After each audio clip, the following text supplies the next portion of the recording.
Wallace, and you're watching The Joe Wallace Show. Today we're going to do something a little bit different. We're going to take you up to Albany for the Black and Puerto Rican Annual Legislative Caucus, an event where state legislators from all parts of the state, Black and Puerto Rican legislators, come together for meetings, for workshops, seminars. That event is attended by lobbyists, by corporate representatives, by people like you and me. Anyone is welcome. And at that caucus, there are a lot of interesting events. One of the most exciting events for me, because I'm interested in minority-owned and women-owned business, and we're going to be doing a lot of reporting on this in the coming weeks. And that's why it's so important to watch shows like this, because you won't find this kind of programming on your mainstream media. But the highlight of the Black and Puerto Rican Caucus for me had to do with the New York City Public Law number 129, which is a new law that mandates that women and minority-owned businesses get a bigger percentage of the contracts awarded by the city. There are numerous city agencies, the Health and Hospitals Corporation, the Board of Education, Police Department, Sanitation Department, the libraries. All of these agencies buy goods and services, and they buy them from business people who are in business to sell those goods and services. And for a long time, minority and women-owned businesses have felt that we did not get our fair share of these contracts.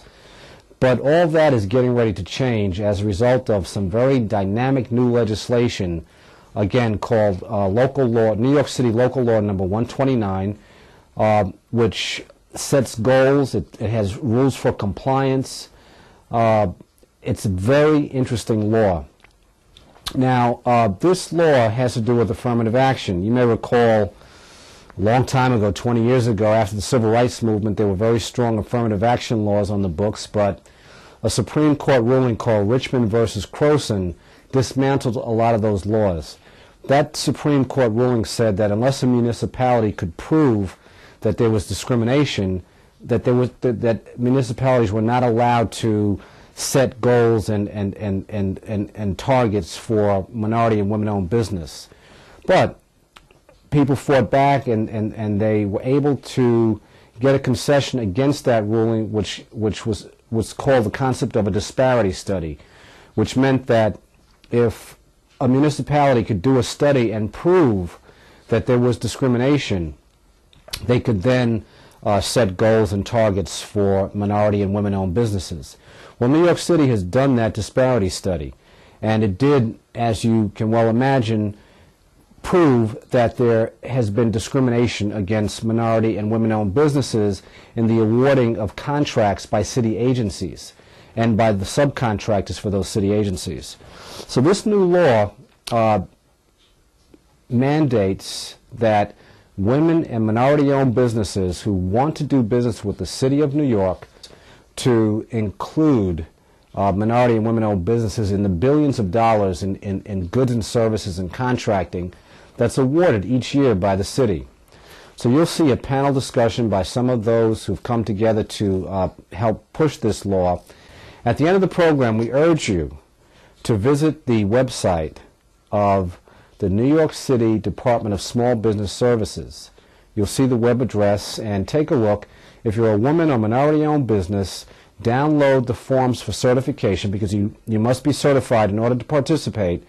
Download the certification form and get yourself certified. And you'll find that you may make a lot of money doing business with the City of New York.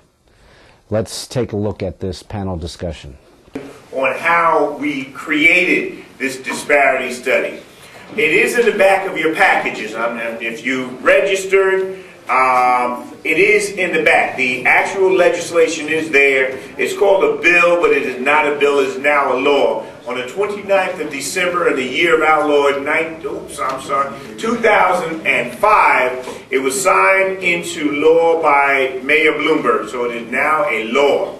I am pleased to have been the prime sponsor of this. This legislation took 2.5 years, close to 3 years, to come to fruition. It had quite a history and a very... Sam Bear, I'm the Executive Director for Procurement Initiatives for New York City Small Business Services. and she's the best. I'm Glennis Enriquez, Director of External Affairs with the Department of Small Business Services. I'm Walter Edwards. I'm the Chairman of the Holland Business Alliance, and I'm the CEO of Full Spectrum of New York, LLC. Esmeralda Simmons, Director of the Center for Law and Social Justice at Medgar Evers College.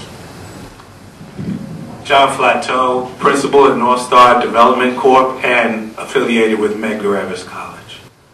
And I'm Robert Jackson. I'm a City Council member representing Northern Manhattan, including the geographical areas of West Harlem, Washington Heights, and Inwood. And I co-chair the Black, Latino, and Asian Caucus of the City Council, which are 25 out of 51 members. And I was the former chair of the Contracts Committee, now chair of the Education Committee in the City Council. To do this research study before they just went out and passed a law saying, you know, as a local jurisdiction, we're gonna require X amount of contracts going to MBEs. You now have to do research, document that there's discrimination, how much discrimination, who's discriminated against. Well, the state of New York hasn't redone that study in the last 20 years. Whereas what happened in New York City, just within the last 24 months, they did a study back in the early 90s that allowed Mayor Dinkins to proceed with an executive order, but not a law, a program based on executive order and agency regs. In the last 24 months, the City of New York went back, did this research study, went back, and then negotiated a law for the first time. And this is another thing. This is Black History Month. We should pause and note that this is the first time in the history of the City of New York, which is a 400-year-old municipality, the first time in its history, it now has a law on the books requiring minority and women business participation with goals in the law that came right out of the research study, okay, with goals. So that's important. Yes, there's more work that the City of New York has to do.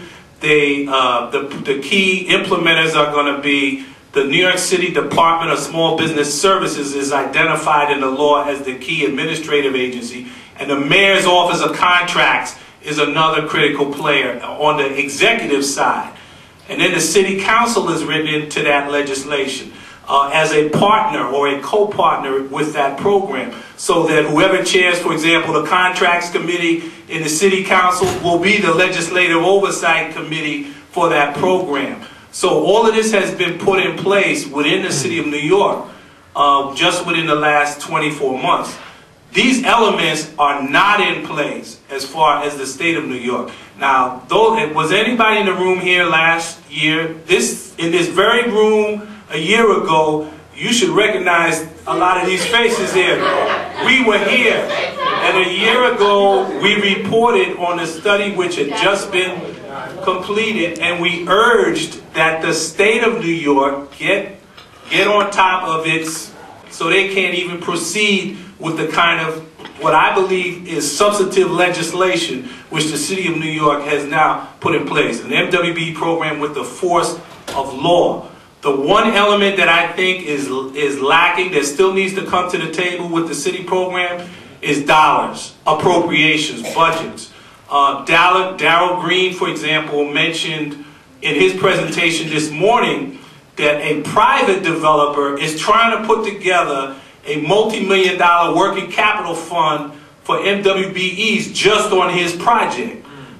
Okay, so that means what? You're going to have to chase down every developer out here and ask them or try to leverage them to do the same thing? If the government puts a budgetary appropriation in place, the mayor and the city council negotiate, they can establish a minority business revolving loan fund in the capital budget for all MWBEs that are doing, that may be doing work.